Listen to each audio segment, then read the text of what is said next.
riders yang ribet di band-band pendatang baru seperti apa sih Mas? Kalau dari Mas Solil? Ya mereka sebenarnya punya bisa menilai gitu bagaimana keberlangsungan karir mereka kalau mereka terlalu banyak maunya gitu.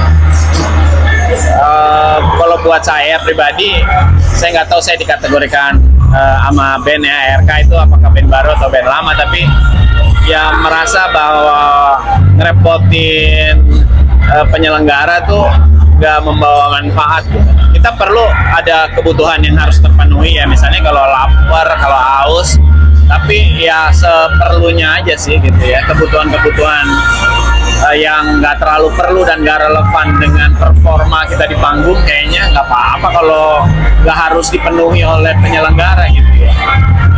Jadi baiknya band itu yang muda gitu misalnya ya agak setuju sih bahwa harus punya pemikiran yang panjang tentang bagaimana membangun hubungan yang baik dengan penyelenggara, karena kan kalau lagi naik daun mungkin akan dipenuhi keinginannya, tapi kalau nanti udah nggak naik daun atau permintaan penonton udah nggak banyak gitu ya, akhirnya hal-hal yang bikin ribet penyelenggara bikin si bandnya jadi nggak diundang, itu kan sayang ya gitu. Jadi sebenarnya kalau kita semakin mengerti problema penyelenggara, lalu penyelenggara juga mengerti problema band gitu ya, kalau saling mengerti sebenarnya jadi bagus buat keberlangsungan hubungannya dan keberlangsungan ekosistem gitu. Jadi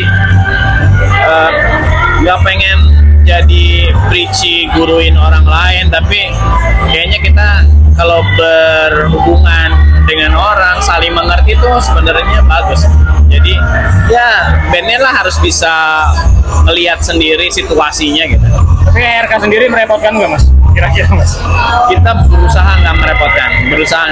Nggak tahu kan orang lain yang nerima ya. Kita berusaha nggak merepotkan, berusaha nggak aneh-aneh. Artinya tujuan rider sendiri buat band itu seperti apa sih Mas? Penting apa Mas?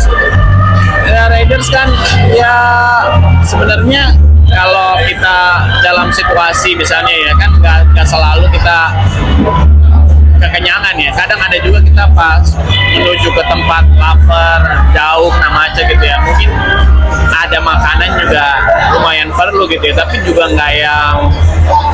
kayaknya nggak yang jadi kesempatan untuk minta hal yang aneh-aneh gitu.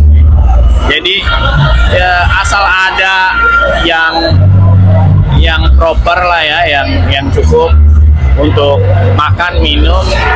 Mungkin sebenarnya saya juga jarang makan, kalau makan gede gitu maksudnya ya, kalau sebelum manggung gitu.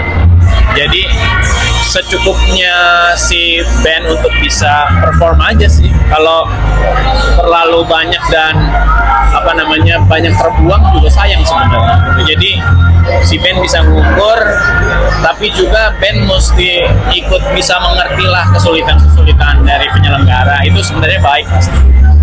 Mungkin bisa disebutin Mas, item diminta sama ARK atau Mas Solil sendiri kalau manggung tuh ridersnya apa? Kalau sekarang air mineral, buah, terus ada snacks gitu. Kadang-kadang ada, kalau nggak ada snacks yang jajanan pasar pasti, atau mereka kalau nggak beliin kayak wafer atau chips gitu ya. Lalu kadang penyelenggara juga ngasih makan besar kayak nasi kotak gitu ya. Lalu minumannya kita biasanya kalau habis manggung perlu yang manis ya, apakah ada teh atau air kelapa gitu. Dulu karbonasi ya, tapi sekarang kayaknya udah udah enggak gitu, jadi paling air kelapa atau teh gitu. Dan biasanya kita berusaha untuk misalnya kayak minimalisir, kalau bisa pakai galon, air galon aja, nanti kita bawa tumbler gitu, biasanya gitu. Mas, cukup itu. Kalau efek Makassar sendiri, apa sih Mas hal-hal yang dilakuin beberapa saat sebelum manggung gitu? Kebiasaan tertentu mungkin Mas.